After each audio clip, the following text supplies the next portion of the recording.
Good morning friends, मैं पूजा ma'am आपका हार्दिक स्वागत करती हूँ। तो 10th वाले तो आ गए, अब आप भी जल्दी आ जाइए, क्योंकि यहाँ पे जो पढ़ने की मज़ा है वो ऑनलाइन में ज़्यादा अच्छा है। ऑफलाइन में हम ज़्यादा इंटरेक्ट करते, दोनों इतना ही महत्व है। जितना ऑफलाइन महत्व है उतना ही ऑनलाइन का भी महत्व है। हम पूरे साल ऑनलाइन स्टडी करते रहे, तो आप भी हैबिचुअल हो चुके हैं अभी ऑनलाइन से, हम भी हैबिचुअल हो चुके हैं। ऑफलाइन अब होने वाली है, आपको स्कूल आना होगा। अभी कुछ तय नहीं हुआ है, गवर्नमेंट की गाइडलाइन के मुताबिक आपको बुलाया जाएगा। जब गवर्नमेंट बोलेगी कि 9th वालों को बुलाओ, तब हम आपको बोल देंगे कि चलो आपको स्कूल पे आना है। तो आप सब रेडी हो जाइए फॉर स्कूल आने के लिए। तो चलिए हमारी पढ़ाई शुरू करते हैं। धरती की शान आज हम पढ़ने जा रहे हैं। धरती की शान हम किसे कहेंगे?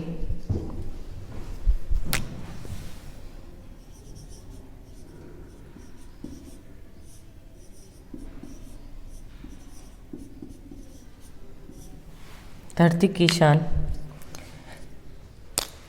कवि है पंडित भरत व्यास।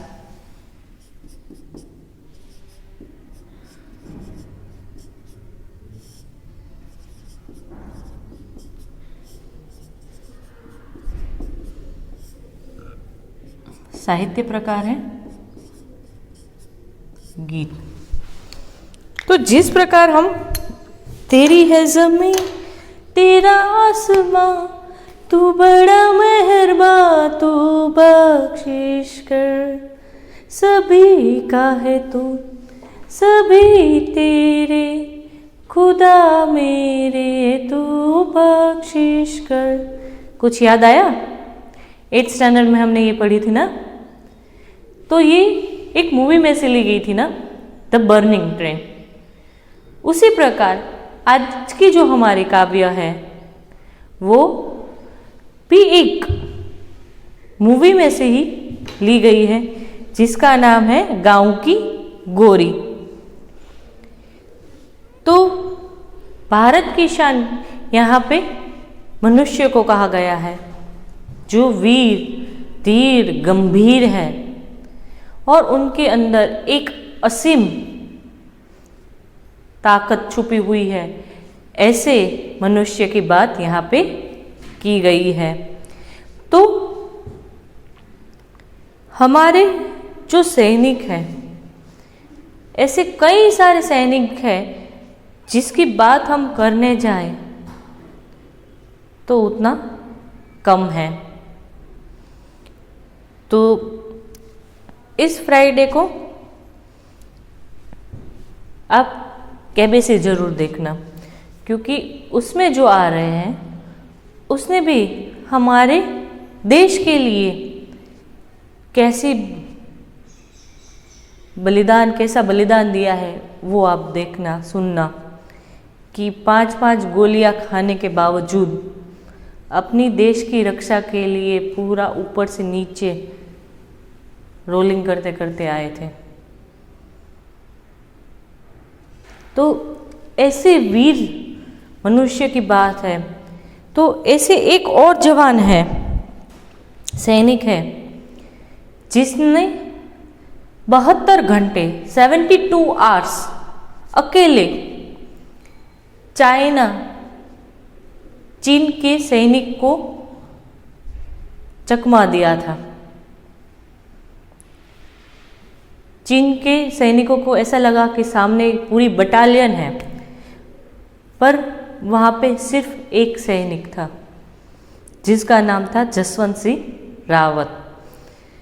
1962 में जब भारत और चाइना वॉर हुआ था, तब अरुणाचल प्रदेश में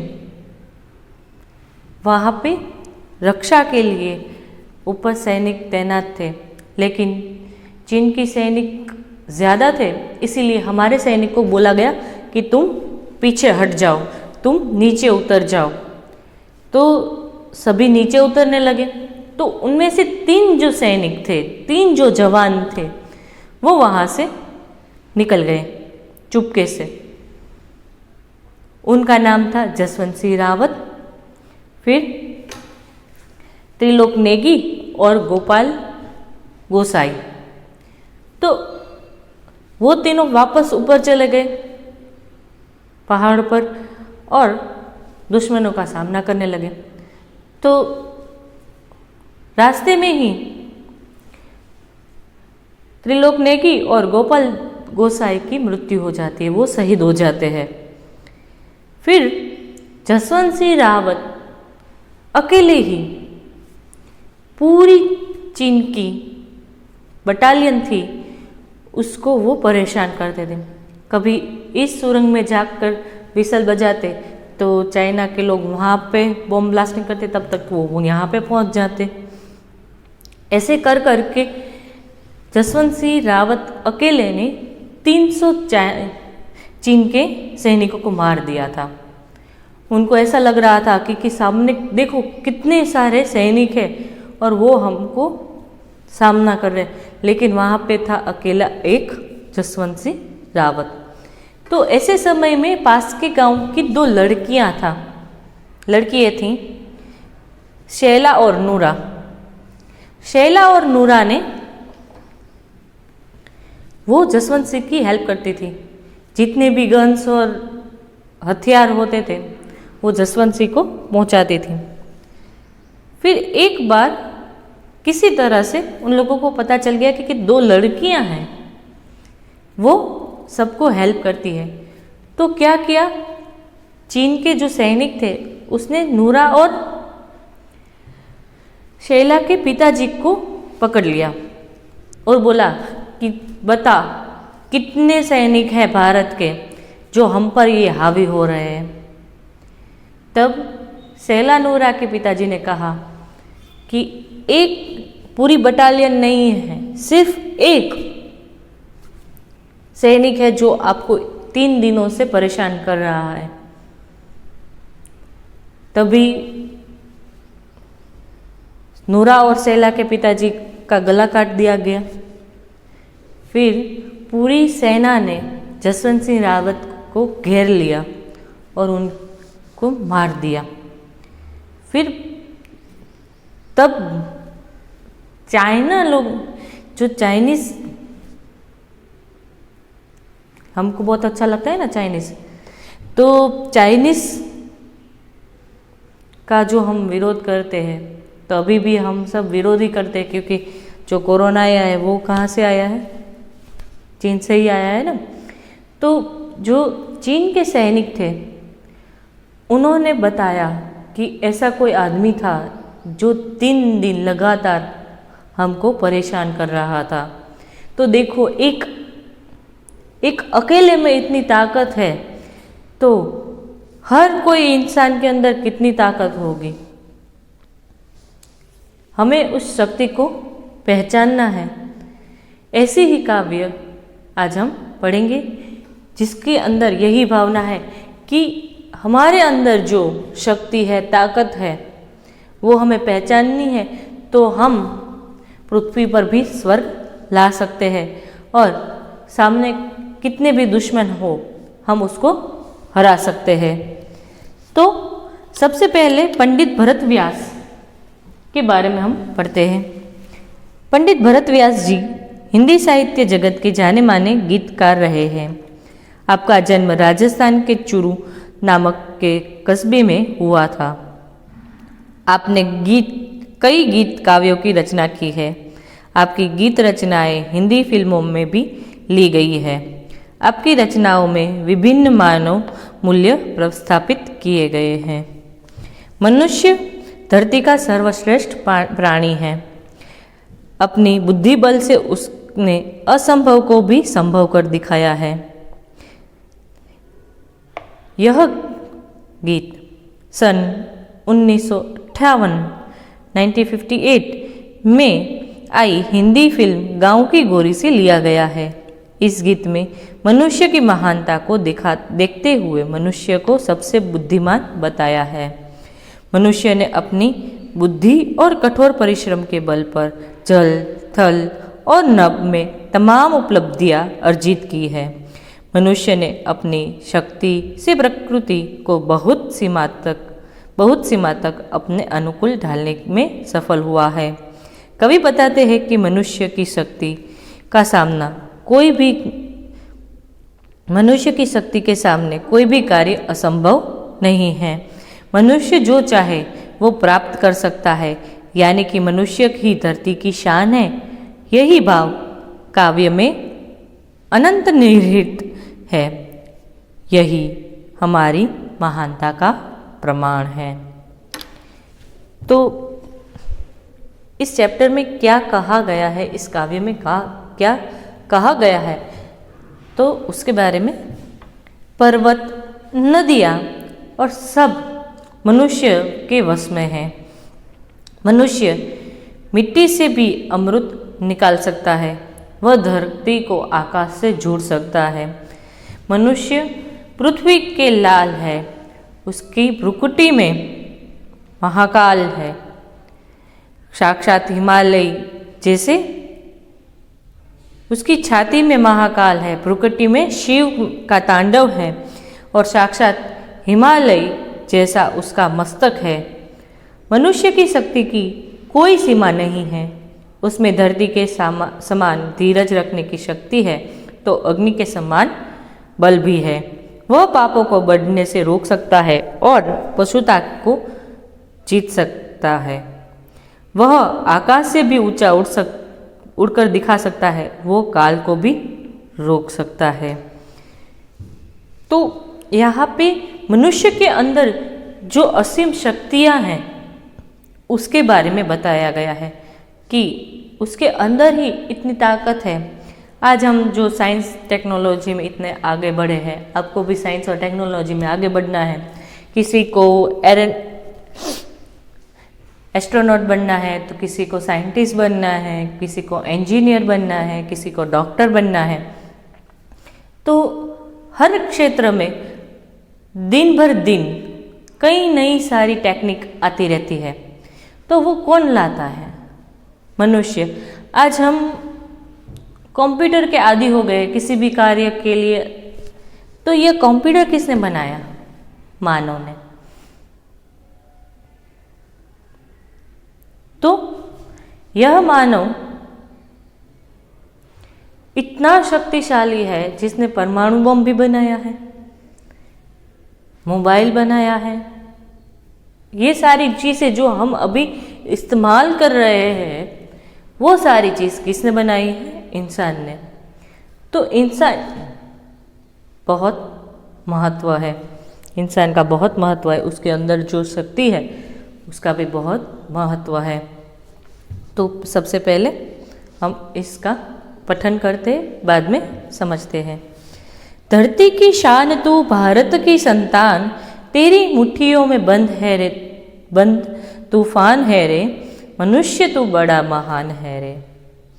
तू जो चाहे पर्वत पहाड़ों को फोड़ दे, तू चाहे नदियों का मुख भी मोड़ दे। तू जो चाहे मिट्टी से अमृत निचोड़ दे, तू जो चाहे धरती को अंबर से जोड़ दे। अमर तेरे प्राण, मिला तुझको वरदान, तेरी आत्मा में स्वयं भगवान है रे। मनुष्य तू बड़ा महान है रे। नयनों में ज्वाल, तेरी गति में भूचाल, तेरी छाती में छिपा महाकाल है रे। पृथ्वी के लाल, तेरा हिमगिरी सा बाल, तेरी भ्रुकुटी में तांडव का ताल है। निज को तू जान, जरा शक्ति को पहचान, तेरी वाणी में युग का आह्वान है रे। मनुष्य तू बड़ा महान है रे।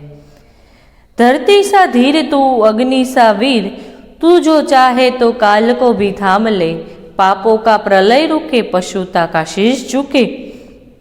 तू जो अगर हिम्मत से काम ले, गुरु सा मतिवान, पवन सा गतिमान, तेरी नभ से भी ऊंची उड़ान है रे।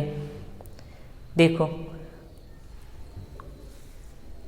यहाँ पे क्या कहा है, एक बार आप इस कविता को पूरी तरह से अच्छी तरह से रीड कर लीजिए।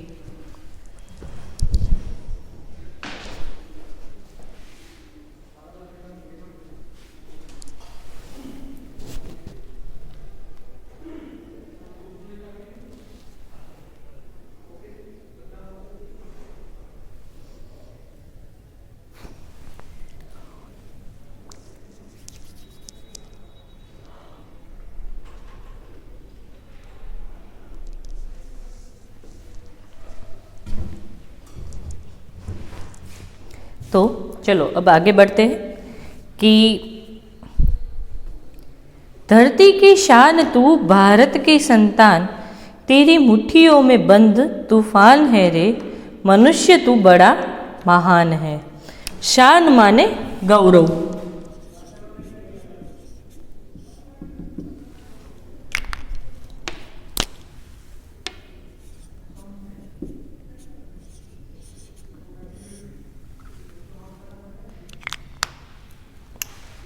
गौरव।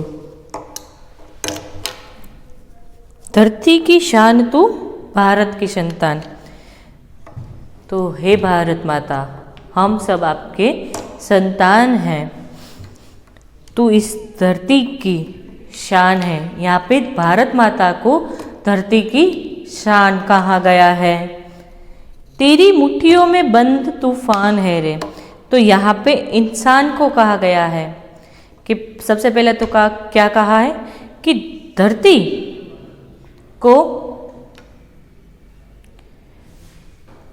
भारत माता को धरती की शान कहा है, और बाद में कहा है हम आपकी संतान हैं और तू तूफान को भी मुट्ठियों में बंद करने की शक्ति रखता है। हमारे अंदर इतनी ताकत है तो हम जो चाहे वो सब कुछ कर सकते हैं। मनुष्य तू बड़ा महान और शक्तिशाली है।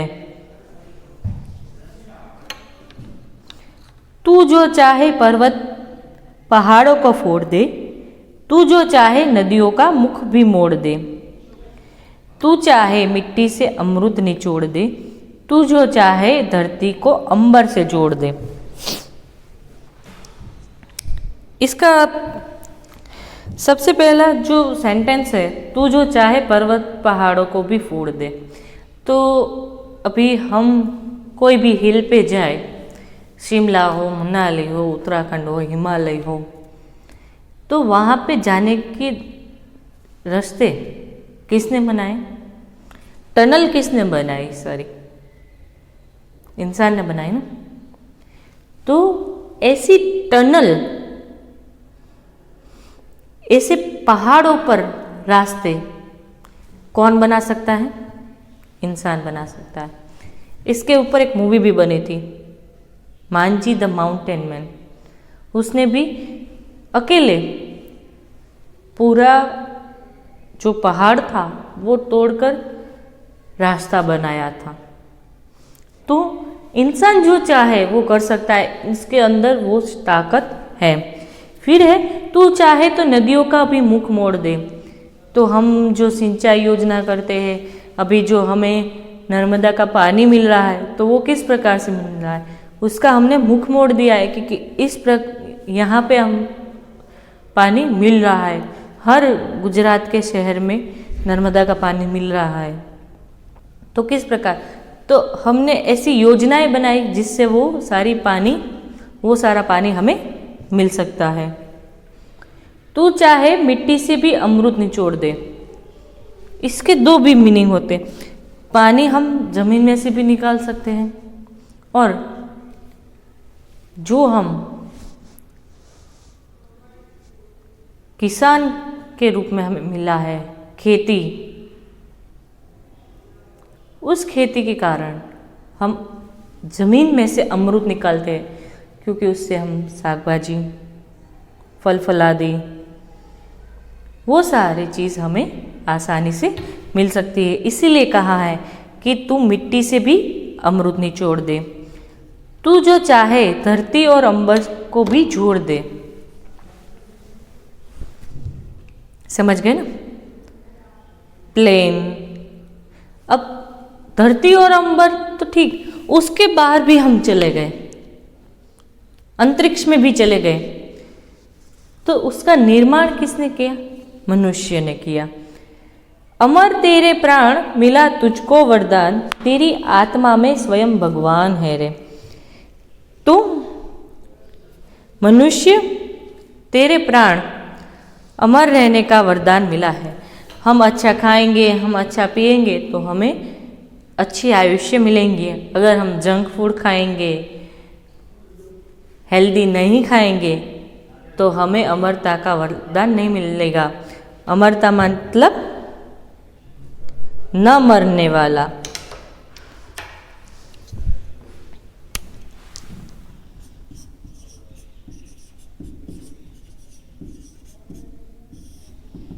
निचोड़ना, निकालना।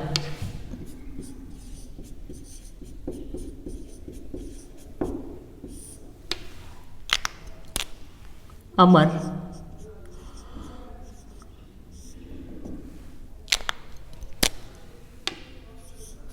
न मरने वाला। अंबर माने आकाश, आभ।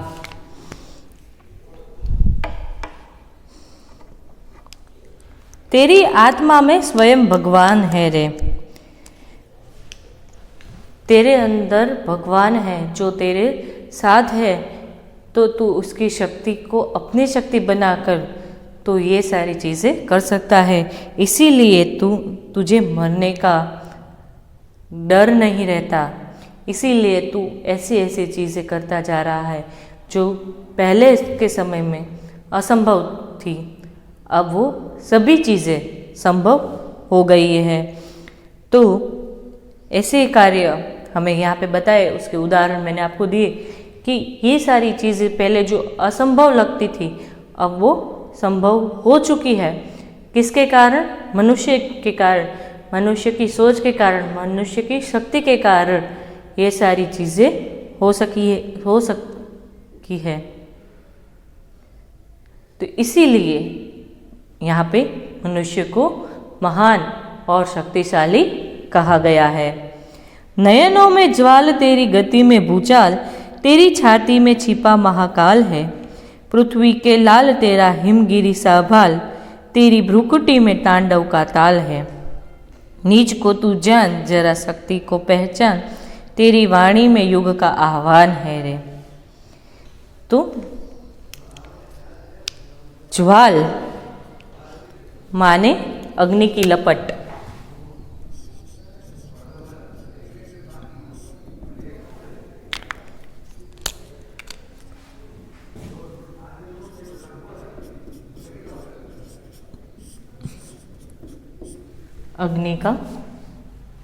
अग्नि की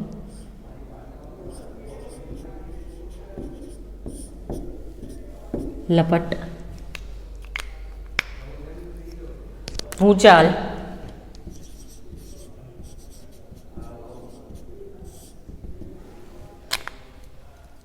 भूकंप,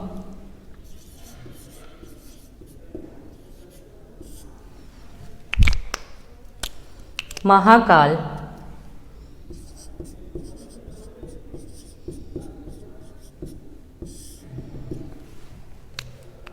शिव,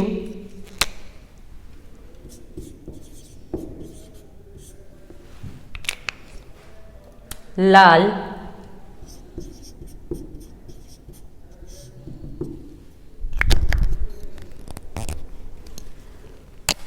पुत्र,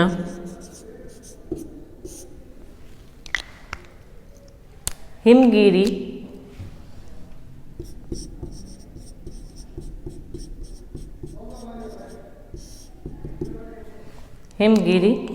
हिमालय पर्वत,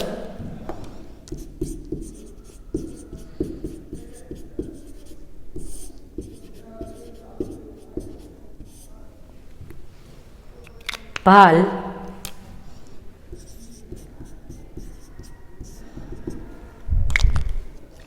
मस्तक,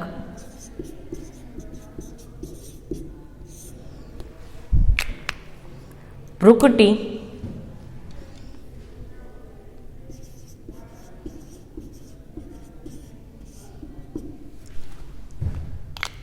भौं,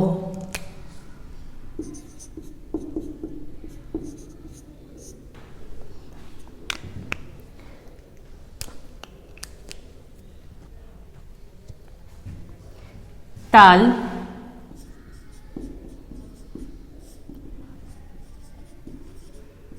लय, निज को निज की,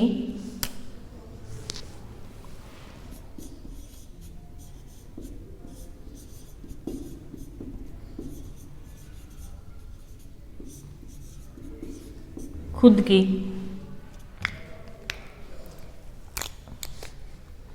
आह्वान,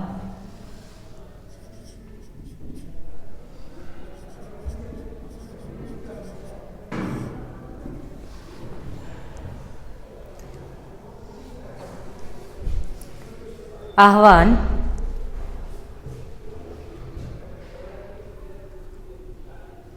आप पढ़ते रहो।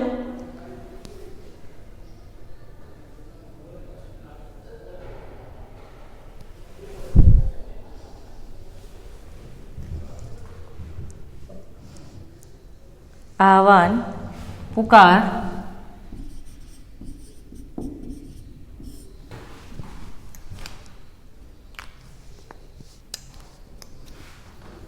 तो इस पैराग्राफ में कहा है, नयनों में ज्वाल तो तेरी आंखों में, क्रोध से भरे हुए तेरे नेत्र है, तेरी गति में भूचाल, भूचाल माने भूकंप। मनुष्य क्रोध से भरे तेरे नेत्र अग्नि की ज्वाल के समान बन सकते हैं। तेरी गति में भूकंप लाने की शक्ति है। स्वयं महाकाल तेरे सीने में बसते हैं। हे मनुष्य, तू पृथ्वी का पुत्र है। तेरा मस्तक हिमालय जैसा है। तेरी भौहें माने आईब्रो में भगवान शिव तांडव कर रहे हैं। विनाश करने की शक्ति है। हे मनुष्य, तू खुद को पहचान। तुझ में अपार शक्तियाँ छिपी हुई है। उन्हें जानने का प्रयत्न कर। तू चाहे तो तेरी वाणी नए युग को बुला सकती है। हमने वर्ल्ड वॉर 1 और 2 भी देखे हैं। मनुष्य की ताकत को हम जान सकते हैं। मनुष्य की इच्छा शक्ति कितनी है, क्रोध कितना है, ये सब हम जानते हैं। आए दिन सब लड़ते झगड़ते हैं, परमाणु परीक्षण होता है। तो ये सारी चीज़ें भी एक मनुष्य के अंदर ही रहे कि उसके अंदर शिव का तांडव माने विनाश। उसके तीसरे नेत्र खुलने का मतलब, तांडव का मतलब विनाश है। तो ऐसे विनाश की बात यहाँ पे की गई है और कहा है कि मनुष्य, तेरे अंदर पूरे विश्व को विनाश करने की शक्ति छुपी हुई है। उस विनाश, ऐसी ताकत को तू पहचान जो इस धरती पर स्वर्ग ला सकता है और इस दुनिया को एक अच्छी नई दुनिया बना सकता है। ऐसी शक्ति को तू पहचान। तेरे क्रोध को कंट्रोल कर और दुनिया में स्वर्ग उतारने की बात तू कर। नया विश्व, सुंदर विश्व रचने की बात कर। ऐसी शक्ति को तू पहचान। धरती सा धीर तू है, अग्नि सा वीर। तू जो चाहे तो काल को भी थाम ले। पापों का प्रलय रुके, पशुता का शीश झुके। तू जो अगर हिम्मत से काम ले। गुरु सा मतिवान, पवन सा गतिवान। गुरु सा मतिवान, पवन सा गतिमान। तेरी नभ से भी ऊंची उड़ान है रे। तो काल माने समय।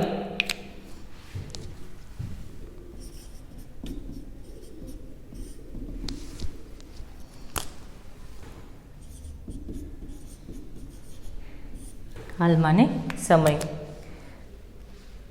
प्रलय,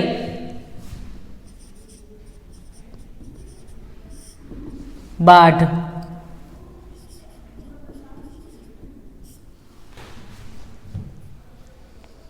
पशुता,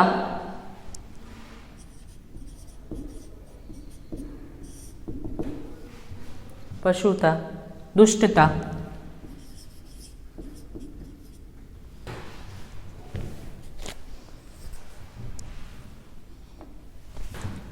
दुष्टता, शीश,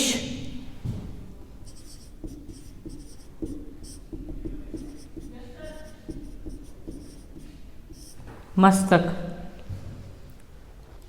गुरु, बृहस्पति, मतिवान,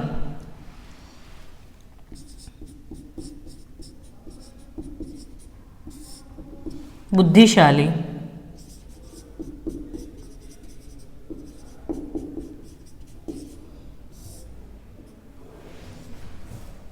गतिमान,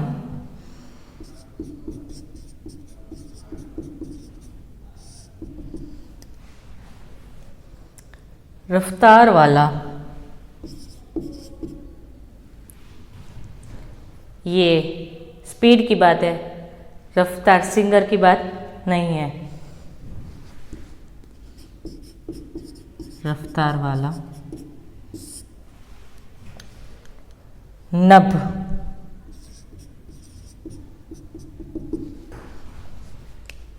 आकाश,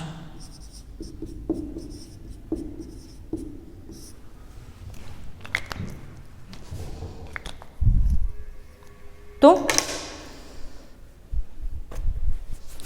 यहाँ पे कहा गया है, हे मनुष्य, तू धरती के समान धीरज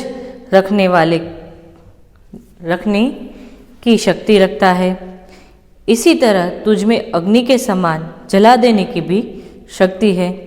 मनुष्य, तू अगर ठान ले तो काल को भी आगे बढ़ने से रोक सकता है। आज धरती पर जो पाप की बाढ़ आई हुई है, तू चाहे तो उसे भी रोक सकता है। हे मनुष्य, तुझ में गुरु जैसी उच्च कोटि की बुद्धि है और तू वक्त के समान गति रखने वाला है, इसीलिए तू आकाश जैसी चाहे वैसी उड़ान भर सकता है। तो यहाँ पे मनुष्य को धीर गंभीर भी कहा गया है कि तू धीर भी है, गंभीर भी है और तेरे अंदर इतनी ज्वाला है, इतनी अग्नि है, इतनी ताकत है कि तू जो चाहे वो कर सकता है। आज हमने जो पापों का बाढ़ आ रहा है उसको भी रोक सकते हैं हम, अगर इंसान के बीच भाईचारे के से रहे तो हम जो पापों का बाढ़ चली आ रही है वो खत्म हो सकती है। और साथ ही जो आज मनुष्य के अंदर वैर भावना हो गई है उसको भी हम हटा सकते हैं।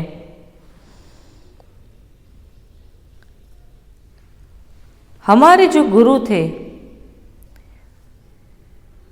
हम सबके, वो उनकी बुद्धि की जो बात की जाए तो वो सबसे उच्च कोटि के थे। तो ऐसी ही बुद्धि तुम्हारे अंदर है, ऐसी बुद्धि को तुम्हें पहचानना है और इसीलिए समय किसी के लिए नहीं रुकता है। Time and tide, yes, wait for none. तो यहाँ पे कहा गया है कि पवन सा गतिमान तू पवन सिंह, हम पवन को कंट्रोल नहीं कर सकते हैं, तो ऐसी ही गति तेरे अंदर है। तो इसीलिए तू चाहे तो नभ से भी ऊंची उड़ान भर सकता है, जो हमने पहले ही बात की कि हम कर चुके हैं। तो यहाँ पे इस काव्य में मनुष्य के अंदर जो असीम शक्तियाँ हैं उसके बारे में हमें यहाँ पे बताया गया है। एक बार फिर से आप नज़र डाल दीजिए।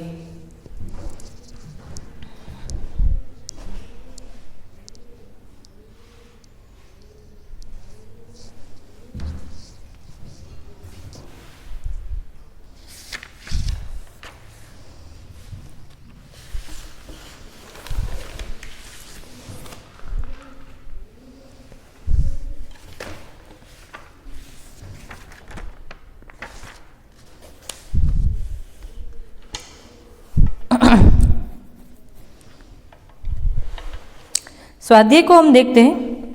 कवि की दृष्टि में सर्वाधिक महान कौन है? कवि की दृष्टि में सर्वाधिक महान मनुष्य है। आप क्या क्या कर सकते हैं?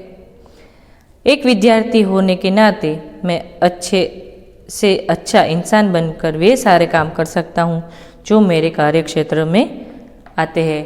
ये आपको अपने दिमाग में डालना है। अन्य जीवों से मनुष्य महान कैसे है? अन्य जीवों से मनुष्य महान है। अन्य जीव अब भी बहुत पिछड़े हैं, जबकि मनुष्य ने जल, थल और नभ पर अपना प्रभुत्व स्थापित कर दिया है। धरती सा धीर किसे कहा गया है? धरती सा धीर मनुष्य को कहा गया है। धरती की शान कविता के रचयिता कौन है? पंडित भरत व्यास। धरती की शान कविता में कवि ने किन प्राकृतिक दृश्यों का चित्रण किया है? कैसे? कवि ने कविता में पहाड़, नदियाँ, धरती, आकाश, हवा जैसी प्राकृतिक दृश्यों का चित्रण किया है। कवि ने मनुष्य को असीम शक्तियों से संपन्न बताया है। वह कहता है कि मनुष्य चाहे तो पर्वतों को भी फोड़ सकता है, वह चाहे तो नदियों का प्रवाह भी मोड़ सकता है, वह अगर ठान ले तो धरती और आकाश को भी जोड़ सकता है। मनुष्य पवन सा गतिवान और वह आकाश से भी ऊंची ऊंची उड़ान भरने में समर्थ है। प्रस्तुत कविता में मनुष्य के प्रति किस भाव की अभिव्यक्ति हुई है और उसमें हमें क्या प्रेरणा मिली है? धरती की शान कविता में मनुष्य को सर्वशक्तिमान बताया है। उसकी आत्मा परमात्मा के स्वरूप है। उस दृष्टि से मनुष्य अजर अमर प्राणी है। इससे हमें यह प्रेरणा मिलती है कि मनुष्य होने के कारण हमें अपने लक्ष्य ऊंचे रखने चाहिए। हमें किसी काम को पहचान कर कठिन से कठिन कार्य करने में पीछे हट नहीं करना चाहिए। हमें निराशा का शिकार होकर अपने आप को कभी अशक्त नहीं अनुभव करना चाहिए। धरती की शान से कवि का क्या तात्पर्य है? भाव स्पष्ट कीजिए। धरती की शान कवि ने कवि का तात्पर्य मनुष्य की गौरवपूर्ण उपलब्धियां है। मनुष्य ने अपने बुद्धि बल से ऐसे अनेक कार्य कर दिखाए हैं जो असंभव माने जाते थे। मनुष्य ने सभ्यता और संस्कृति के उच्च आदर्श कायम किए हैं। उसने धरती पर सभी प्राणियों में अपने को सर्वश्रेष्ठ साबित कर दिया है। इसीलिए कवि ने मनुष्य को धरती की शान मानता है। मनुष्य के लिए कोई भी कार्य असंभव नहीं है। काव्य के आधार पर अपने विचार स्पष्ट कीजिए। मनुष्य अत्यंत समर्थ प्राणी है। वह चाहे तो पहाड़ों को भी फोड़ सकता है, वो चाहे तो नदियों का प्रवाह की दिशा बदल सकता है, वो मिट्टी से अमृत निचोड़ सकता है, वो चाहे तो काल को भी रोक सकता है। इसी प्रकार मनुष्य हर असंभव कार्य को संभव बना सकता है। धरती की शान कविता का केंद्रीय भाव स्पष्ट कीजिए। धरती की शान कविता में कवि ने मनुष्य को धरती का सर्वशक्तिमान प्राणी बताया है। कवि के अनुसार मनुष्य में अनेक प्रकार की शक्तियाँ छिपी हुई है। मनुष्य अपनी इन शक्तियों को नहीं पहचानता, इसीलिए वह असहाय बन सकता है। सच यह है कि मनुष्य महाकाल बन सकता है। उसकी आवाज़ युग बदल सकती है। वह चाहे तो ऊंची से ऊंची उड़ान भर सकता है। इस प्रकार कविता का केंद्रीय भाव मनुष्य को अपनी शक्तियों को पहचानने के लिए प्रेरित करते हैं। तो काव्य पंक्ति का भाव स्पष्ट कीजिए, वो आप अपने आप से कर लेना। समानार्थी, निम्नलिखित समानार्थी शब्द लिखिए। तो सबसे पहला है भूचाल, तो भूकंप। हिमगिरी, तो हिमालय। वाणी, तो वचन। तूफान, कहर। अमृत, तो सुधा। धीर, तो धैर्य युक्त। हिम्मत, तो वीरता। नभ, तो आकाश। निज मतलब अपना। निम्नलिखित शब्दों के विलोम शब्द लिखिए। अमृत, जहर। अंबर, धरती। अमर, मर्त्य। धीर, अधीर। वीर, कायर। पाप, पुण्य। जीवन, मृत्यु। तो सिक्स्थ है, सही विकल्प चुनकर लिखिए। तू चाहे तो पर्वत पहाड़ों को फोड़ दे, पृथ्वी के लाल तेरा हिमगिरी सा भाल। नीच को तू जान, जरा शक्ति को पहचान। तू जो अगर हिम्मत से काम ले, तो फिर है काव्य पंक्तियाँ पूर्ण कीजिए। तो वो आपको पुस्तक में से, आपके मटेरियल में से देखकर लिख लेनी है। तो यहाँ पे हमारी काव्य नंबर 20 धरती की शान यहाँ पे समाप्त होती है। तो होमवर्क देख लेते हैं।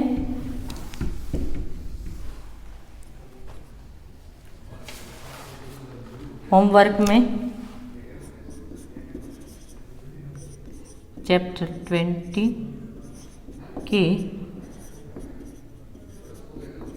शब्दार्थ और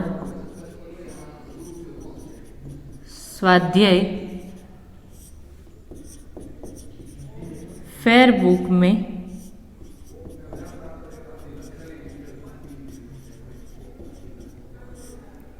लिखिए। तो जब कभी आप यहाँ पे आओगे तो मैं आपकी बुक देखने को मांगूंगी, तो आप प्रिपेयर ही रखना, ठीक है। आप बहुत जल्द हमारे साथ जुड़ने वाले हैं। तो आज का लेक्चर हम यहाँ पे समाप्त करते हैं। Goodbye and have a nice day.